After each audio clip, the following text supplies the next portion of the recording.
I don't think anyone expected this many classic rock giants to step away from the road in such a short window.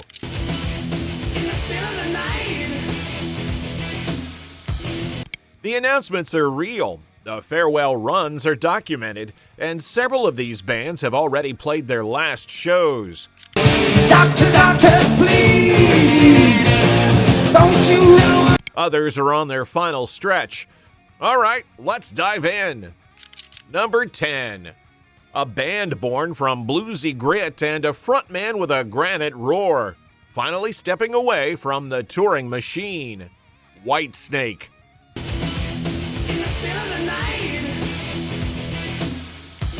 Whitesnake took shape after David Coverdale's Deep Purple chapter when he built a group rooted in blues rock weight and late-night grit. The early records, Trouble and Love Hunter, sounded like something leaking out of a rehearsal space behind a pub.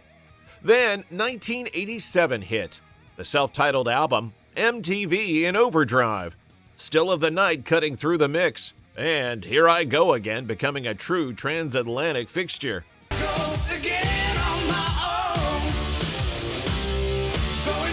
By the 2020s, the miles caught up.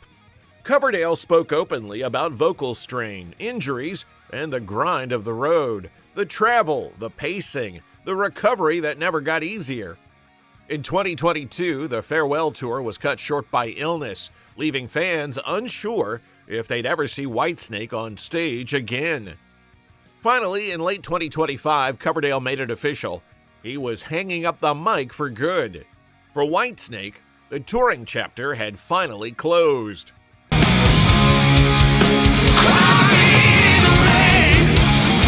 Number 9. A road-tested outfit built around a guitarist whose tone you could spot from a parking lot. A band that lived on the highway for decades, until the road finally won. Ted Nugent and the road band behind him.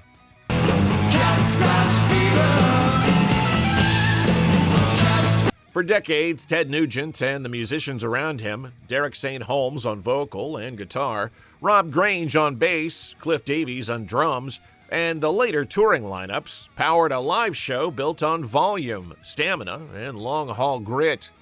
From the Amboy Dukes' fallout into Nugent's late 70s solo rise, that band handled the hard miles, endless drives, hot rooms, loud nights, and barely a breath before the next state line.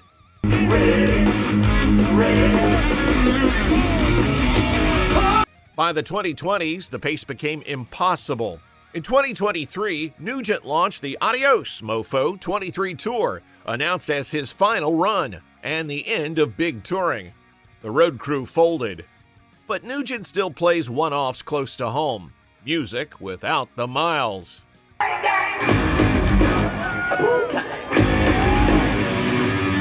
Number 8. A band musicians always name-check, even if the mainstream never caught on, and whose farewell ended before it ever reached the stage. UFO. Doctor, please, don't you know? UFO grew out of the British club circuit in the late 60s and early 70s, mixing weight and melody in a way that set them apart. Phil Mogg's cool, measured vocals, paired with Michael Schenker's fluid, razor-sharp guitar work, gave Phenomenon, Force It, and Lights Out the character musicians still rave about. They never chased trends, never softened the edges, yet their fingerprints are all over the hard rock that followed.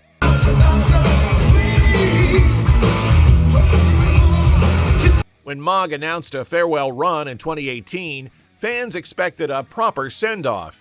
One more sweep through the songs that shaped so many players. But in 2022, after suffering a heart attack, Mogg retired from performing entirely. The dates were canceled and the band ended without a final goodbye.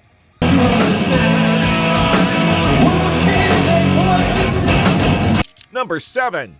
3 voices, 1 chord. The harmony that defined Laurel Canyon. Crosby, Stills, and Nash. CSNY.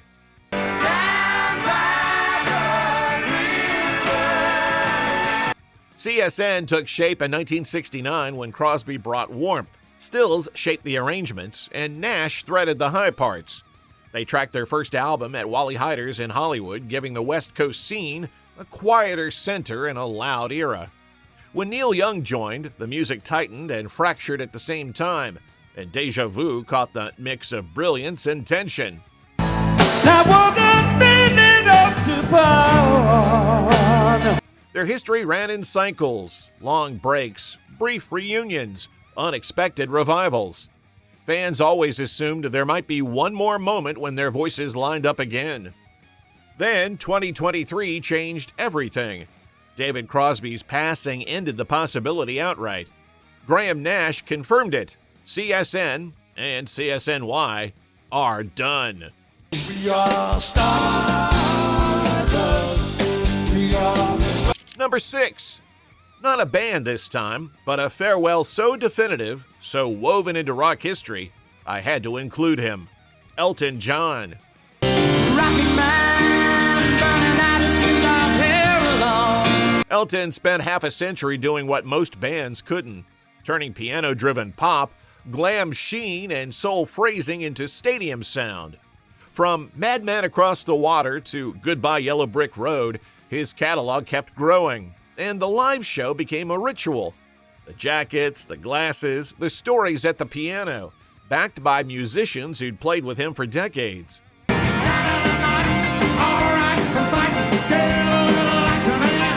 By the late 2010s, he admitted the road was wearing him down. The Farewell Yellow Brick Road tour, launched in 2018, paused by the pandemic, and completed in 2023, became his final run. After the last show in Stockholm, he said it directly. Touring was over. For good. Things you don't forget.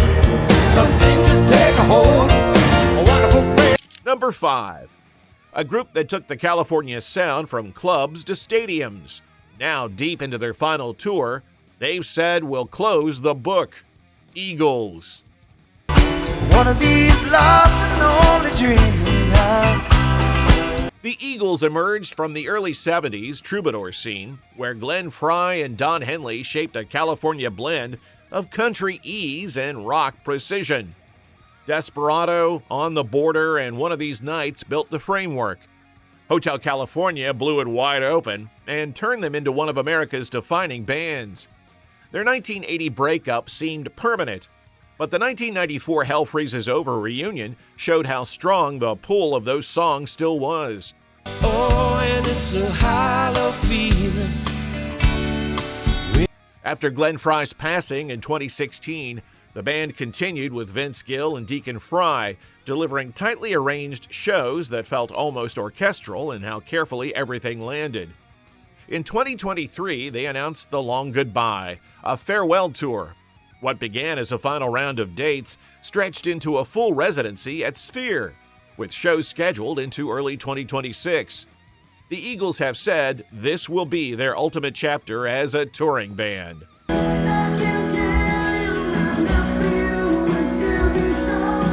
If you want to catch one of the remaining show dates, I'll leave a trusted ticket link below. Number 4. A band that invented a heavier language of rock, and whose final chapter closed for reasons no one could outrun. Black Sabbath.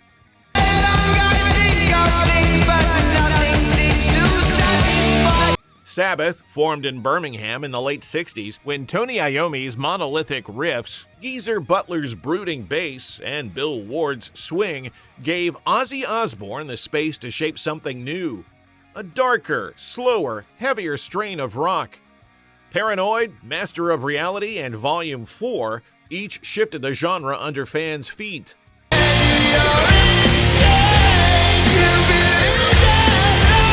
Their full-scale touring farewell came with the End Tour, which wrapped in February 2017, where it all began, Birmingham. Ozzy carried on solo, but by early 2023, he announced he could no longer tour, worn down by surgeries and mobility issues. In 2025, Sabbath gathered one last time for a hometown Back to the Beginning show, billed as Ozzy's final appearance. 17 days later, Ozzy Osbourne was gone. Whatever hopes were left ended there. Feel the body burning. Number 3. A band that went from English prog epics to global pop dominance and closed the book on stage in London. Genesis.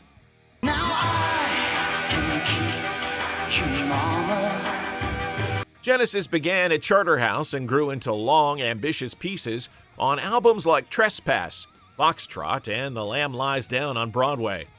By the early 70s, Peter Gabriel's theatrical presence and, later, Steve Hackett's guitar work shaped that era. When Gabriel left in 1975, and Hackett followed soon after, most assumed the experiment was over. Instead, Phil Collins stepped forward, and the band slowly rebuilt itself into an 80s juggernaut with Duke, Abacab, and Invisible Touch, filling arenas in a way their early years never hinted at.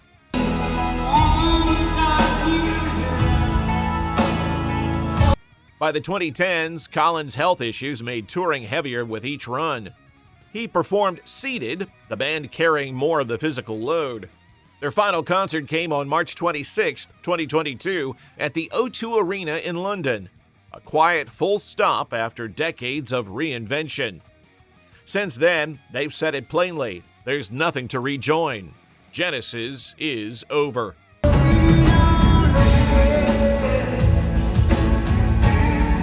Number 2. A band that rose, fell, and then rewrote their own history, only for the last chapter to arrive with a thud instead of an encore. Aerosmith.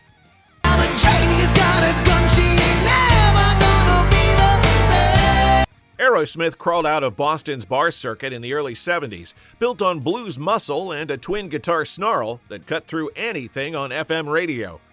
Toys in the Attic and Rocks made them unforgettable, and the Classic Five, Steven Tyler, Joe Perry, Brad Whitford, Tom Hamilton, and Joey Kramer, became one of America's loudest rock machines. They burned through the 70s, nearly blew apart in the early 80s, and then mounted a comeback bigger than their first run, driven by MTV-era hits like Janie's Got a Gun and Cryin'.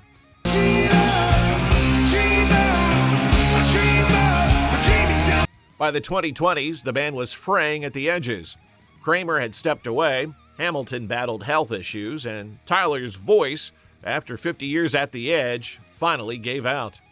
The Peace Out Farewell Tour launched in 2023, but was shut down when Tyler suffered severe vocal cord and larynx damage. Attempts to restart it ended in 2024 when Aerosmith officially retired from touring. As a live force, Aerosmith as we know it is finished.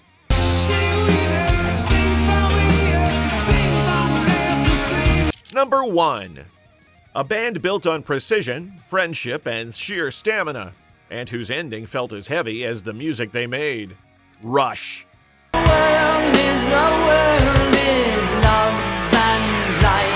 Rush formed in Toronto in the late 60s, but everything changed in 1974 when Neil Peart joined Geddy Lee and Alex Lifeson. With 2112, they carved out their own world, a trio playing with the scope of an orchestra. Hemispheres, permanent waves, moving pictures, each one pushed technique and imagination further without losing the pulse underneath.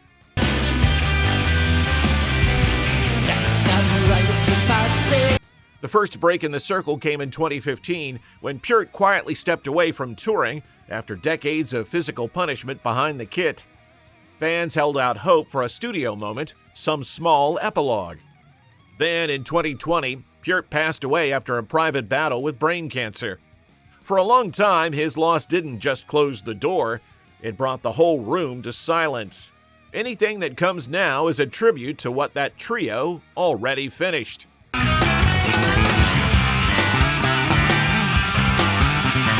Bonus. Some farewells settle into history. This one slipped right out of it. Foreigner. I wanna know what love is. Foreigner spent decades woven into rock radio. Mick Jones shaping the sound with tight, hook-heavy writing. Lou Gramm pushing those choruses into the rafters. From Cold as Ice to Jukebox Hero, they never drifted far from American airwaves.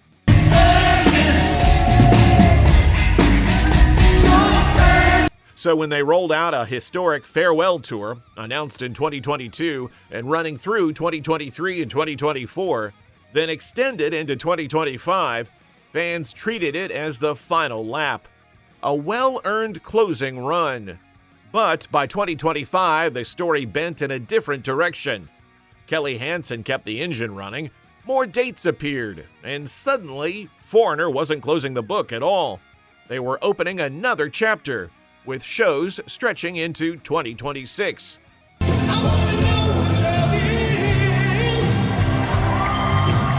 All right, folks, that's the run. Let me know who you think is one tour away from the end.